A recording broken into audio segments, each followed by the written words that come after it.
இருக்கக்கூடிய அதிமுக தன்னுடைய தன்மையெல்லாம் இழந்து, இதற்கு முன்பு புரட்சி தலைவர் எப்படியெல்லாம் இருந்தார்களோ அதையெல்லாம் தாண்டி இன்னைக்கு இருக்கக்கூடிய அதிமுக எடப்பாடி பழனிசாமி அவர்கள் தலைமையில் எப்படி ஆயிடுச்சுன்னா ஒரு பிட்டிங் ஏஜென்ட் பார்ட்டியாக மாறி இருக்கிறது. டெண்டர்ல போடுவாங்க, ஹையஸ்ட் டெண்டர் லோவஸ்ட் டெண்டர்னு போடுவாங்க. அதுபோல் ஹையஸ்ட் டெண்டர் கட்சியாக எடப்பாடி பழனிசாமி அவர்கள் அதிமுக வழிநடத்தி கொண்டிருக்கிறார். இந்த கருத்தை பேச வேண்டாம் நினைச்சேன். காலையில எடப்பாடி பழனிசாமி அவர்கள் என்னை பற்றி சில கருத்துக்களை சொல்லியிருந்தார்கள், கட்சியை பற்றி சில கருத்துக்கள் சொல்லியிருந்தார். யாரையோ பிடித்து பதவிக்கு வந்த அண்ணாமலைக்கு என்ன தெரியும்? உழைக்காமலே பதவிக்கு வந்த அண்ணாமலைக்கு என்ன தெரியும்? அண்ணாமலைக்கு இருப்பது வாயும் வாக்கும் தான். அவர் மைக்க பார்த்தாவே பொய் பேசுவாரு அப்படின்னு எடப்பாடி அவர்கள் சொல்லி இருக்கிறார். அதற்கு நான் கருத்து சொல்லவில்லை என்றால் தவறாக போய்விடும். காரணம், நாளைக்கு நான் ஒரு 3 மாத காலம் வெளியே படிக்க செல்கின்ற காரணத்தினால இதே கருத்து தமிழகத்துல 10 முறை சொன்னீங்கன்னா அது உண்மையாயிருக்கும். அதனால இந்த கருத்துக்கு பதிலடி கொடுக்க வேண்டிய கட்டாயத்தில் நான் இருக்கேன். அண்ணன் எடப்பாடி பழனிசாமி அவர்கள, உங்க ஊர் சிலுவம்பாளையத்துல ஒரு மர்டர் நடந்தது. பங்காளிகளுக்குள்ள சண்டையில ஒருவர் கொலை செய்யப்பட்டார்.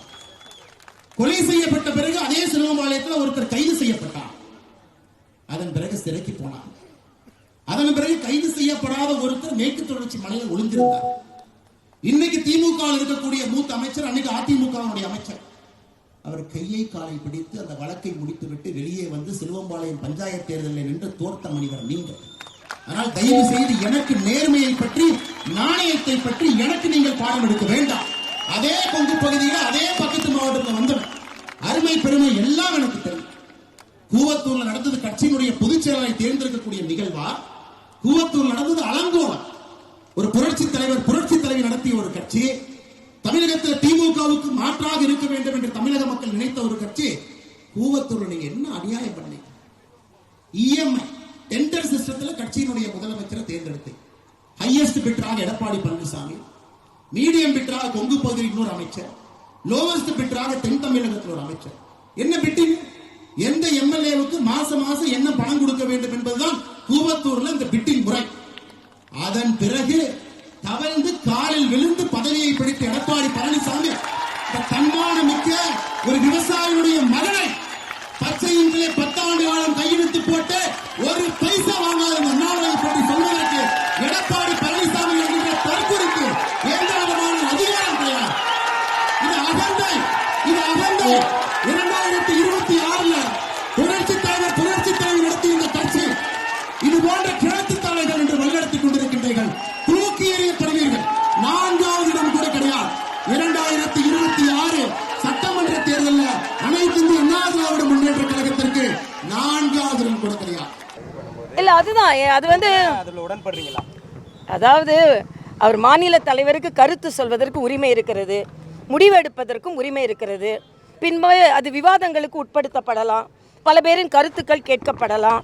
அதனால் ஒரு மேடையில் மட்டுமே அது முடிவு செய்யப்படுவது என்பது எனது அரசியல் அனுபவத்தில் அது சரியா என்பது எனது கேள்வி. ஆனால் இதை வச்சு உடனே அண்ணாமலைக்கு எனக்கும் ஒரு கான்ட்ரவர்சியை கிரியேட் பண்ணிடக்கூடாது. ஏன்னா எனது அனுபவம் வேறு, அவரது அனுபவம் வேறு. நானும் அதே கட்சியில் 5 வருடம் மாநில தலைவராக இருந்தவள் தான். அதனால் அவரின் கருத்துக்களை அவர் அழுத்தமாக சொல்கிறார். ஆனால் கட்சி ரீதியாக மற்ற தலைவர்களின் கருத்து, நிர்வாகத்தின் கருத்து, இவையெல்லாம் பின்னால் கேட்கப்படும். அதில் எல்லோரும் ஒரு முடிவுக்கு வரலாம். அதனால் இன்று அவர் கருத்தை தெளிவாக சொல்லியிருக்கிறார்.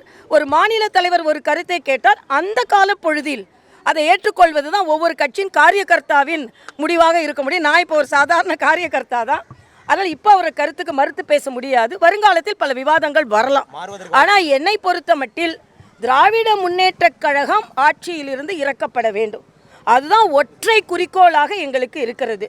அது மட்டுமல்ல, இப்போ 1 கோடி உறுப்பினர்களை சேர்க்க போகிறோம் என்பதும் எங்களது குறிக்கோளாக இருக்கிறது. ஆக நாங்கள் 1 கோடி உறுப்பினர்களை சேர்ப்பது தான் இப்பொழுது எங்களது குறிக்கோள்.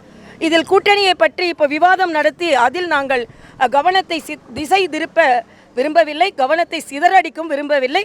இன்னும் செப்டம்பர் 25ஆம் தேதி வரை எங்களது முழுவதுமான கவனம் உறுப்பினர் சேர்க்கையில் தான் இருக்கிறது என்பது எனது கருத்து. இப்போதைக்கு அதற்கு கருத்து சொல்ல விரும்பவில்லை.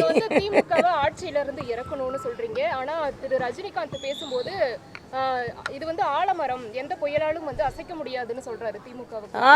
அப்படிதான் சொல்லிட்டு இருந்தாங்க தெலுங்கானா ஆலமரத்துக்கு ஆலமரம்னு சொன்னாங்க. அந்த ஆலமரமே சாஞ்சு தான் போச்சு. ஆந்திராவில் இன்னொரு ஆலமரம் சாஞ்சு போச்சு. அதனால் அரசியலில் வந்து ஆலமரம் இது அசைக்கவே முடியாது, விழுதுகள் உள்ள மரம் இது விழவே விழாது என்றெல்லாம் சொல்ல முடியாது. அதைவிட விடுதுகளை கொண்டு ஆலமரமாக மற்ற கட்சிகள் வந்து கொண்டு இருக்கலாம். சகோதரர் ரஜினிகாந்த் இப்போ திராவிட முன்னேற்ற கழகத்தில் ஒரு புயலை உருவாக்கி இருக்கிறார், சுனாமியே உருவாக்கி இருக்கிறார் என்பது தான் எனது கருத்து. அதாவது அவர் சொன்னதை சன் டிவி தம்பிங்க இருக்கீங்களான்னு தெரில, கலைஞர் டிவி இருக்கீங்களான்னு தெரில, திருப்பி அதை போட்டுட்ருக்கீங்க, அதை என்டார்ஸ் பண்ணுறீங்க. அப்படியே பாவம் அண்ணன் துரைமுருகன் அவர்கள். துரைமுருகன் நான் வந்து சின்ன பிள்ளையாக இருக்கும்போது எப்படின்னா, இப்போ ஓமந்தூரார் கல்லூரி இருக்குதுல்ல, அந்த வளாகத்தில் துரைமுருகன் அண்ணன் வீட்டு முன்னால் மணல் அடித்து போட்டிருப்பாங்க. அப்போது கதிர் ஆனந்து, நாங்கள், ரகுமான் கானோட பையன் சுபீர் ஆனந்து, இவங்கெல்லாம் உட்காந்து மணலில் விளையாடிட்டு இருப்போம். ஆக அந்த அளவிற்கு சீனியர்.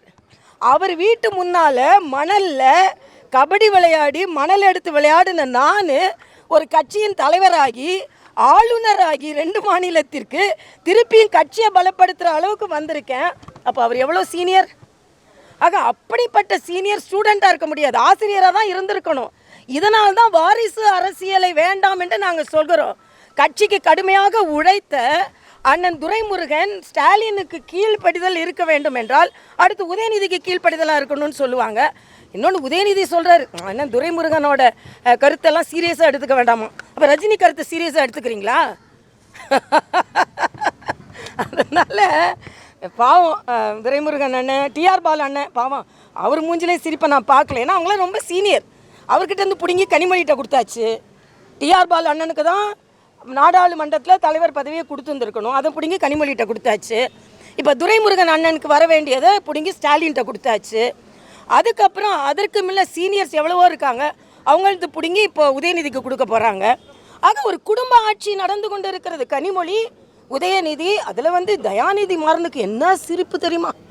நான் பார்த்தேன், எனக்கு தொலைக்காட்சியில் பார்த்து சிரிப்பு. ஏன்னா அப்படியே சீனியர்ஸை வந்து குறைச்சி மதிப்பிடுறாங்களாம். அதனால் இது தப்புப்பா. கட்சியின் உழைத்த திராவிட முன்னேற்ற கழக தொண்டர்கள் இன்னைக்கு இதை சிந்திக்க வேண்டும்.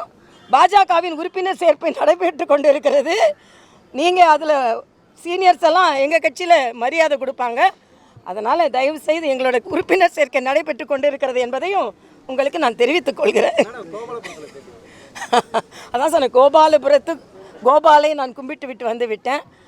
இதுதான் ஜனநாயகம். மரியாதைக்குரிய கலைஞர் அவர்கள் வீட்டு முன்னாலே நின்று அவர்களை விமர்சனம் செய்யும் அளவிற்கு பாரத தேசத்தில் ஜனநாயகம் இருக்கிறது என்பதையும் நான் இங்கே தெளிவுபடுத்துகிறேன். இதே வீட்டிலேருந்து பூஜைக்கு பொருட்கள் போனதையும் நான் பார்த்துருக்கிறேன். இந்த வீட்டுக்காரங்க சாமி கும்பிட்றதையும் நான் பார்த்துக்கொண்டிருக்கேன். அதுக்கு அவர்களுக்கு வாழ்த்துக்களை தெரிவித்துக் கொள்கிறேன். எல்லாருக்கும் நம்பிக்கை இருக்கிறது. ஆனால் எனக்கு ஒரு வருத்தம் என்னென்னா, அண்ணன் ஸ்டாலின் குடும்பத்தின் நம்பிக்கையை மதிக்கும் அளவிற்கு தமிழ்நாட்டு மக்களின் நம்பிக்கையை மதிக்க மாட்டேன்கிறார் என்பது எனது கருத்து.